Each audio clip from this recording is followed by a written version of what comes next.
कई ton chemical से भरा मालवाहक जहाज श्रीलंका के पश्चिमी तट पर डूब रहा है। इसकी जानकारी श्रीलंकाई सरकार और नेवी ने दी है। श्रीलंका की सरकार के मुताबिक ये अब तक का सबसे बुरा समुद्री हादसा है। Singapore registered MV Express Pearl में 25 टन नाइट्रिक एसिड समेत 1486 कंटेनर थे। ये श्रीलंका के पश्चिमी तट पर खड़ा था, तभी 20 मई को इसमें आग लग गई। इसमें लगी आग पर तो कड़ी मशक्कत के बाद काबू पा लिया गया, लेकिन इस दौरान जहाज से माइक्रो प्लास्टिक के कण भारी मात्रा में श्रीलंका के समुद्री तटों पर जमा हो गए हैं। इसके कारण मछली पकड़ने पर रोक लगा दी गई है और पर्यावरण की तबाही की आशंका इससे बढ़ गई है।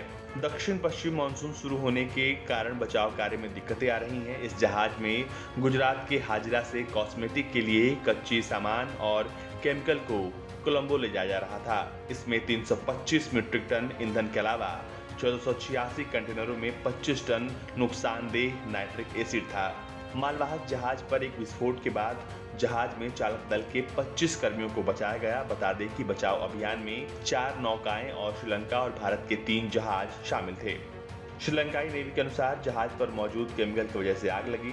सरकार ने अब द्वीप के समुद्र तट से 80 किलोमीटर यानी लगभग 25 मील की दूरी पर मछली पकड़ने को निलंबित कर दिया है, जिससे 5600 मछली पकड़ने वाले नावें बुरी तरीके से प्रभावित हुई हैं और सैकड़ों सैनिकों को प्रभावित समुद्र तटों को साफ करने के लिए तैनात किया गया है।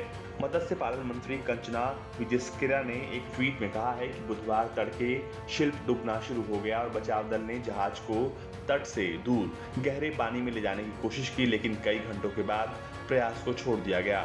श्रीलंकाई नेवी के प्रवक्ता कैप्टन इंडिका डी सिल्वा ने कहा है कि 186 मीटर यानी लगभग 610 फीट लंबे कंटेनर कैरियर का स्टर्न पानी भरने के कारण लगभग 1 मीटर नीचे चला गया है। उन्होंने बताया है कि जहाज पानी के नीचे है, डेक के ऊपर तक पानी पहुंच गया है, जहाज डूब रहा है।